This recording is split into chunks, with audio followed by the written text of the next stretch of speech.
Hi friends, welcome back to my YouTube channel. అందరికీ ముందుగా వైకుంఠ ఏకాదశి శుభాకాంక్షలు. నేనైతే ఈరోజు వెళ్ళి వైకుంఠ ద్వారం నుంచి నేనైతే దర్శనం చేసుకోవడం జరిగింది. మీరు కూడా వెళ్ళినట్లయితే నాకు కామెంట్ చేయండి. వైకుంఠ ఏకాదశి దీనినే ముక్కోటి ఏకాదశి అని కూడా అంటారు. ఇది చాలామందికి తెలుసు. ఇది వైకుంఠ ఏకాదశి అనేది విష్ణుమూర్తి భక్తులకు చాలా పవిత్రమైన రోజు అని చెప్పుకోవచ్చు.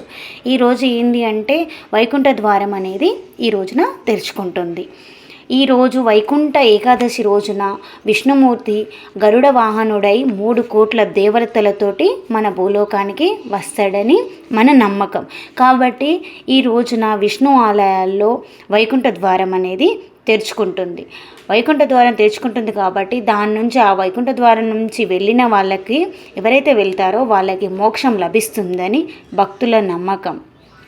అదేవిధంగా వైకుంఠ ఏకాదశి రోజున భక్తులు ఉపవాసం ఉండి విష్ణుమూర్తిని పూజిస్తారు, గీతా పారాయణం కూడా చేస్తారు. అలాగే గోవింద నామస్మరణ, పురాణ శ్రావణం కూడా చేస్తారు. నేనైతే ఈరోజు వెళ్ళి దర్శనం చేసుకొని రావడం జరిగింది. నాకు తెలిసిన విషయాలను నేను మీతో షేర్ చేసుకున్నాను. అదేవిధంగా నేను దర్శనం చేసుకున్నాను, మీరు కూడా దర్శనం చేసుకోవాలని నేను వీడియో తీసి అప్లోడ్ చేశాను. దయచేసి నా ఛానల్ని సపోర్ట్ చేయండి. Please like, share. మీకు తెలిసిన మరెన్నో విషయాలను కామెంట్ బాక్స్లో కామెంట్ చేయండి.